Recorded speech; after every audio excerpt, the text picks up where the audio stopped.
Hello guys, welcome to Bidal study. Guys, आज की इस वीडियो में मैं आपको न्यूटन के गति के नियम और घर्षण बल से संबंधित जितने भी सारे एमसीक्यू हैं आज की इस वीडियो में बताने वाला हूं। तो वीडियो दोस्तों बेहद ही इंपॉर्टेंट होने वाली है, वीडियो को लास्ट तक जरूर देखें। तो चलिए स्टार्ट करते हैं आज इस वीडियो को। तो यहाँ पर पहला क्वेश्चन दे रखा है, एक साइकिल स्थिर त्वरण से चलायमान है, पीछे के पहिए पर घर्षण बल है। तो दोस्तों आपको पता ही होगा जो घर्षण बल होता है हमेशा पश्चिम दिशा में लगता है, यानी कि पीछे की दिशा में लगता है। तो इसलिए इसका राइट आंसर जो हो जाएगा ऑप्शन नंबर सी हो जाएगा। ठीक है, नेक्स्ट आते हैं यहाँ पर, एम द्रव्यमान की कोई वस्तु जो त्वरण ए से गतिशील है उस पर प्रयुक्त बल क्या होगा। तो आपको पता है दोस्तों एफ यानी कि गति का जो मतलब बल होता है, बल का जो फॉर्मूला होता है वो क्या होता है, एफ बराबर एम ए होता है। ठीक है, तो इसका राइट आंसर जो हो जाएगा ऑप्शन नंबर सी हो जाएगा। नेक्स्ट आते हैं यहाँ पर, दो पिंड के बीच बल सदैव क्या होता है दोस्तों, समान होता है और विपरीत दिशा में प्रयुक्त होता है। तो इसका राइट आंसर हो जाएगा ऑप्शन नंबर ए। नेक्स्ट आते हैं यहाँ पर, निम्नलिखित में से न्यूटन का कौन सा गति नियम है जो दीवार पर फेंका हुआ गेंद टकराकर वापस लौटता है के संबंध में व्याख्या प्रदान करता है। तो आपको पता ही होगा दोस्तों जो न्यूटन का तृतीय नियम है वो किसकी परिभाषा देता है कि एक क्रिया के बाद विपरीत प्रतिक्रिया होती है, यानी कि अगर हम गेंद को दीवार पर फेंकेंगे तो गेंद वापस हमारी तरफ ही आएगी। तो इससे हमें न्यूटन के तृतीय नियम की व्याख्या मिलती है। तो इसका राइट आंसर हो जाएगा ऑप्शन नंबर सी। नेक्स्ट आते हैं यहाँ पर, कारों के ब्रेकिंग पैड में के गुण का उपयोग किया जाता है। तो इसका राइट आंसर हो जाएगा ऑप्शन नंबर डी, घर्षण का सकारात्मक प्रभाव। ठीक है, नेक्स्ट आते हैं यहाँ पर, घर्षण बल द्वारा किया गया कार्य होता है हमेशा। तो आपको ये दोस्तों याद रखना है और ये बेहद ही इंपॉर्टेंट है, घर्षण बल जो द्वारा किया गया कार्य होता है हमेशा ऋणात्मक होता है। ठीक है, ये बेहद ही इंपॉर्टेंट है। नेक्स्ट आते हैं यहाँ पर, निम्नलिखित में से कौन सी भौतिक इकाई एक वस्तु की स्थिर या एक समान गतिशील स्थिति को बदलती है या बदलने का प्रयास करती है। तो इसका आप राइट आंसर हो जाएगा ऑप्शन नंबर सी। बल जो है दोस्तों वो किसी की स्थिति को बदलती है या बदलने का प्रयास करती है। ठीक है, नेक्स्ट आते हैं यहाँ पर दोस्तों, कोई वस्तु सतत चाल से गति करती रहती है जब तक उस पर कोई बाह्य बल लग ना रहा हो। ठीक है दोस्तों, तो इसका राइट आंसर हो जाएगा ऑप्शन नंबर सी। यहाँ पर बल की बात हो रही है। नेक्स्ट आते हैं यहाँ पर, झूले पर बैठे लड़के की गति होती है तो वो कैसी होती है दोस्तों, आवर्ती। झूले पर जो बैठा व्यक्ति होता है वो कैसा होता है, आवर्ती गति से गति करता है। जैसे कि यहाँ पर ये मैं दिखा रहा हूँ, इस प्रकार ये आवर्ती गति होती है। ठीक है, नेक्स्ट आते हैं यहाँ पर, और मैं आपको यहाँ दिखा देता हूँ। नेक्स्ट क्वेश्चन है, निम्नलिखित में से कौन सा कथन न्यूटन के गति के तृतीय नियम के लिए सही है।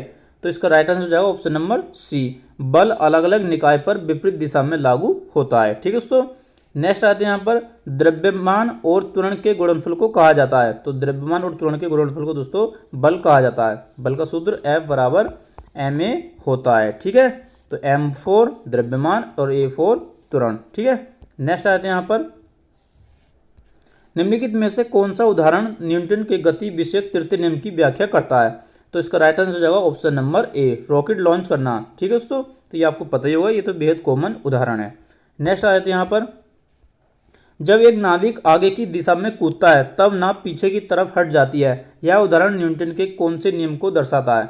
तो न्यूटन का ये तृतीय नियम को दर्शाता है। ठीक है दोस्तों, नेक्स्ट आते हैं यहाँ पर, रॉकेट लॉन्चिंग कौन से नियम पर आधारित है। तो ये तो मैंने ऊपर भी बता दिया आपको, गति के तृतीय नियम पर आधारित है। नेक्स्ट आते हैं यहाँ पर, न्यूटन के गति के नियमों का प्रकाशन किस वर्ष किया गया था। तो इसका राइट आंसर हो जाएगा ऑप्शन नंबर डी, 1687 ईस्वी में इस न्यूटन के गति नियमों का प्रकाशन किया गया था। और कौन सी बुक में किया गया था, प्रिंसिपिया नामक बुक में किया गया था। ठीक है दोस्तों, नेक्स्ट आते हैं यहाँ पर, न्यूटन का गति का तृतीय नियम निम्नलिखित में से किस स्थिति पर लागू होता है। तो दोस्तों यहाँ पर इसका राइट आंसर हो जाएगा ऑप्शन नंबर ए, जब कोई व्यक्ति नाव से नदी के किनारे पर कूदता है तो नाव पीछे की ओर हो जाती है, ये पीछे की ओर हो जाती है या हट जाती है। ठीक है दोस्तों, नेक्स्ट आते हैं यहाँ पर, और दिखा देता हूँ मैं आपको ये। तो यहाँ पर क्वेश्चन नंबर 17, बल की परिभाषा को किसके आधार पर व्याख्यायित किया जा सकता है। तो इसका राइट आंसर हो जाएगा ऑप्शन नंबर बी, न्यूटन के गति का पहला नियम। क्योंकि दोस्तों जो गति का पहला नियम है वो बल की परिभाषा देता है, गति का दूसरा नियम बल का सूत्र देता है और तृतीय नियम बल की स्थिति को दर्शाता है। ठीक है, नेक्स्ट क्वेश्चन है, गति का दूसरा नियम से संबंधित है। तो दोस्तों मैंने आपको बता दिया गति का जो दूसरा नियम है वो संवेग परिवर्तन से संबंधित है। ठीक है दोस्तों, तो यहाँ पर राइट आंसर हो जाएगा ऑप्शन नंबर डी। नेक्स्ट आते हैं यहाँ पर, एक ऊंची छलांग लगाने वाला व्यक्ति ऊंची छलांग से पहले कुछ समय तक दौड़ता है ताकि का जड़त्व उसे लंबी छलांग लेने में मदद करे। तो दोस्तों इसका राइट आंसर हो जाएगा ऑप्शन नंबर डी, यानी कि लंबी छलांग लगाने से पहले वो क्या आता है, गति अवस्था में आता है, ताकि वह लंबी छलांग लगा सके। ठीक है, नेक्स्ट आते हैं यहाँ पर, मेज पर रखी गई पुस्तकों का ढेर के कारण हटता नहीं है। दोस्तों जड़त्व के कारण वह हटता नहीं है। ठीक है दोस्तों, नेक्स्ट आते हैं यहाँ पर, अविचलित वस्तुओं के आराम में रहने या समान वेग से चलने की प्रवृत्ति को कहते हैं। तो इसका राइट आंसर हो जाएगा ऑप्शन नंबर बी। जड़त्व के कारण वह वस्तु आराम में होती है, यह समान वेग अवस्था में होती है। नेक्स्ट आते हैं यहाँ पर, किसी स्थिर वस्तु के स्थिर रहने या गतिशील वस्तु के उसी गति से गतिशील रहने की प्रक्रिया कहलाती है। तो दोस्तों इसका राइट आंसर हो जाएगा ऑप्शन नंबर डी, जड़त्व कहलाता है। यानी कि जड़त्व क्या कहता है दोस्तों, अगर कोई वस्तु गति में है तो गति में रहना चाहती है, और स्थिर अवस्था में है तो स्थिर अवस्था में रहना चाहती है। ये इसकी डेफिनेशन हो जाएगी। नेक्स्ट आते हैं यहाँ पर, जड़त्व यानी कि इनर्शिया का नियम किसके द्वारा प्रतिपादित किया गया। दोस्तों इसका राइट आंसर हो जाएगा option number A, Isaac Newton. ठीक है, न्यूटन। ठीक है दोस्तों, नेक्स्ट आते हैं यहाँ पर, जब बंदूक गोली से छोड़ी जाती है तो बंदूक विपरीत दिशा में धक्का लगाती है। यह न्यूटन के किस नियम का उदाहरण है। तो आपको पता ही होगा न्यूटन के तृतीय नियम का उदाहरण है, क्योंकि दोस्तों यहाँ पर एक क्रिया के बाद विपरीत प्रतिक्रिया हो रही है। ठीक है, नेक्स्ट आते हैं यहाँ पर, स्थिर या गति अवस्था में परिवर्तन का प्रतिरोध करने की एक वस्तु की प्रवृत्ति को कहते हैं। तो क्या कहते हैं, उसे जड़त्व कहते हैं। ठीक है दोस्तों, नेक्स्ट आते हैं यहाँ पर, नेक्स्ट क्वेश्चन है, किसी वस्तु को गति में लाने के लिए उसे धक्का देना या खींचना क्या कहलाता है। तो इसका राइट आंसर जाएगा ऑप्शन नंबर बी, बल कहलाता है। नेक्स्ट क्वेश्चन है, समीकरण F बराबर ma को न्यूटन के नियम के रूप में जाना जाता है। तो न्यूटन के द्वितीय नियम के रूप में जाना जाता है। ठीक है, नेक्स्ट क्वेश्चन है, जब एक गिलास पर रखे गए कार्ड को उंगली से धक्का दिया जाता है तो उस पर रखा सिक्का गिलास में गिर जाता है। यह कथन किस नियम को व्याख्यात करता है। तो इसका राइट आंसर हो जाएगा ऑप्शन नंबर बी, जड़त्व के नियम को व्याख्यात करता है। ठीक है, नेक्स्ट क्वेश्चन है, यदि एक m द्रव्यमान वाली वस्तु को जमीन से h ऊंचाई तक उठाया जाता है तो इस क्रिया के लिए बल की आवश्यकता होती है। वस्तु को उठाने के लिए आवश्यक न्यूनतम बल के समान होता है। तो वो किसके समान होता है, वस्तु के वजन के समान होता है। ठीक है दोस्तों, नेक्स्ट आते हैं यहाँ पर, दोनों वस्तुओं के मध्य का बल हमेशा बराबर और विपरीत दिशा में होता है। यह विचार न्यूटन के किस नियम के रूप में दिया जाता है। तो इसका राइट आंसर हो जाएगा ऑप्शन नंबर ए, तृतीय नियम के रूप में दिया जाता है। नेक्स्ट आते हैं यहाँ पर, जब एक स्थिर वस्तु चलना प्रारंभ करती है तो उसमें खड़े व्यक्ति पीछे की दिशा में गिर जाते हैं। निम्नलिखित में से कौन सा नियम इस परिस्थिति को व्याख्यात करता है। तो इसका राइट आंसर हो जाएगा ऑप्शन नंबर ए, न्यूटन के गति के तृतीय नियम को दर्शाता है। ठीक है, नेक्स्ट आते हैं यहाँ पर, एक व्यक्ति स्थिर पानी में नाव पर खड़ा है। यदि वह नाव तट की ओर चलता है तो नाव क्या होगा, नाव का दोस्तों, नाव तट से दूर चली जाएगी। इसका राइट आंसर जाएगा ऑप्शन नंबर ए, किस कारण, न्यूटन के तृतीय नियम के कारण। ठीक है, नेक्स्ट क्वेश्चन है, निम्नलिखित में से कौन सा प्रकृति में कभी अकेला नहीं होता है। तो दोस्तों बल हमेशा प्रकृति में अकेला नहीं होता है, ये बल किसी के न किसी के साथ होता है। तो ये वेरी इंपॉर्टेंट है, आपको ये ध्यान रखना है। नेक्स्ट आते हैं यहाँ पर, और दिखा देता हूँ मैं आपको इसके MCQ। तो यहाँ पर ये 35वां क्वेश्चन है, इसे देख लेते हैं। बल यानी कि बल का फॉर्मूला क्या होता है, तो वो होता है F बराबर ma, तो यानी कि द्रव्यमान गुणा त्वरण। ठीक है, नेक्स्ट आते हैं यहाँ पर, प्रतिबल का प्रभाव निम्नलिखित में से किस पर निर्भर करता है। तो ये क्षेत्रफल पर निर्भर करता है। नेक्स्ट आते हैं यहाँ पर, यदि एक वस्तु दोनों सिरों से पकड़कर खींची जाती है तो उस पर लागू बल को कहा जाता है। तो उसको खिंचाव बल कहा जाता है। ठीक है, नेक्स्ट आ जाते हैं यहाँ पर, किसी पदार्थ पर कार्य करने के बावजूद भी उसके आकार में परिवर्तन न होने का गुण कहलाता है। तो क्या कहलाता है, बाह्य बल और दृढ़ता कहलाता है। ये आपको ध्यान रखना है। नेक्स्ट आते हैं यहाँ पर, निम्नलिखित में से कौन एक वस्तु पर लागू असंतुलित बल का प्रभाव नहीं है।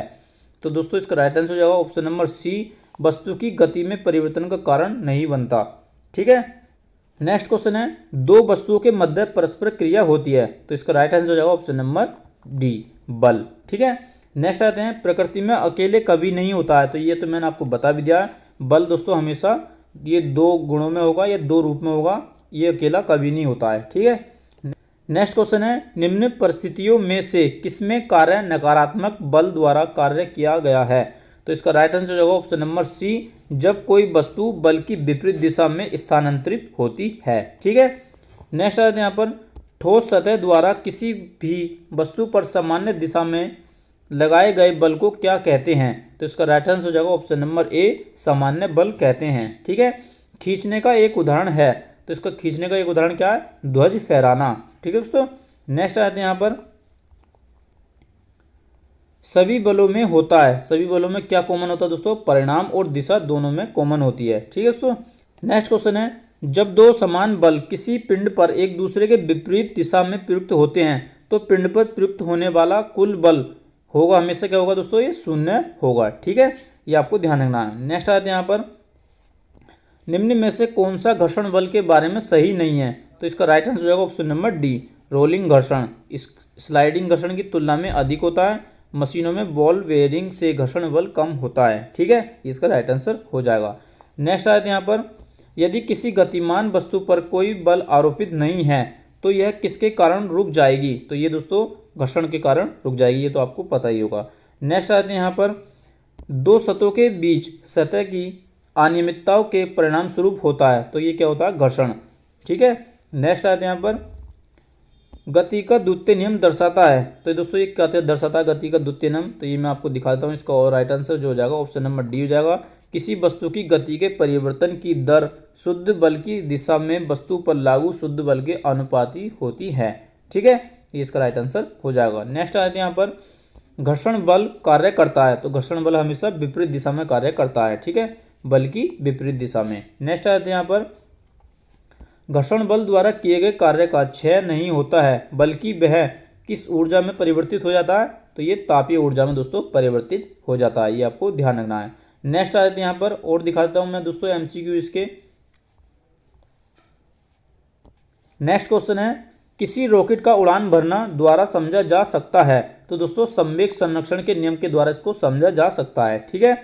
नेक्स्ट आते हैं यहाँ पर निम्नलिखित में से किस सिद्धांत के अनुसार कोई रॉकेट अंतरिक्ष में कार्य करता है? तो ये संवेग संरक्षण के सिद्धांत द्वारा हम समझ सकते हैं, ये उसके अनुसार ये रॉकेट कार्य करता है अंतरिक्ष में। नेक्स्ट क्वेश्चन है दोस्तों एक बहुत पुराने मॉडल की पेंडुलम घड़ी की कार्य पद्धति पूरी तरह से कैसी थी? मैकेनिकल थी। ठीक है, ये आपको ध्यान रखना है। नेक्स्ट आते हैं यहाँ पर गति का प्रसिद्ध नियम ने दिया था, तो ये किसने दिए थे? ये न्यूटन ने दिए थे।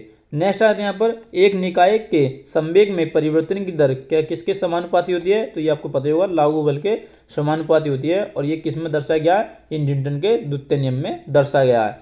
नेक्स्ट आते हैं यहाँ पर निम्नलिखित में से कौन सा कथन गलत है?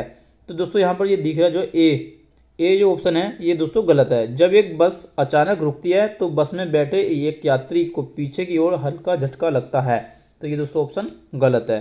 पीछे की ओर नहीं लगता दोस्तों, आगे की ओर लगता है। नेक्स्ट आते हैं यहाँ पर गति का तृतीय नियम और वेग के बीच संबंध प्रदान करता है, तो दोस्तों जो गति का तीसरा नियम है वो दोस्तों स्थिति और वेग के बीच संबंध प्रदान करता है। ठीक है, ये आपको ध्यान रखना है। नेक्स्ट आते हैं यहाँ पर न्यूटन का गति का दूसरा नियम कौन सा है? तो दोस्तों बल के प्रभावों को समझने में सहायता करता है दोस्तों गति का दूसरा नियम। नेक्स्ट आते हैं यहाँ पर जब किसी प्रतिरक्षा बल यानी कि F को विपरीत दिशा में लगाया जाता है तो दो वस्तुओं के बीच कोण कैसा बनता है दोस्तों? 180 डिग्री का बनता है। यानी कि दोस्तों ये दोस्तों एक इस साइड में और एक इस साइड में, ये विपरीत दिशाओं में हो गया दोस्तों बल, तो इनके बीच में जो ये कोण बनना है कैसा बनना है? 180 डिग्री का बनना है, तो ये यहाँ पर इसको बताया गया है। तो दोस्तों ये थे कुछ महत्वपूर्ण प्रश्न न्यूटन के गति के नियमों से संबंधित। आई होप आपको ये वीडियो पसंद आएगी। अगर दोस्तों ये वीडियो पसंद आई हो तो प्लीज़ वीडियो लाइक और शेयर जरूर करें, तथा चैनल पर नए हो तो चैनल को सब्सक्राइब करना ना भूलें।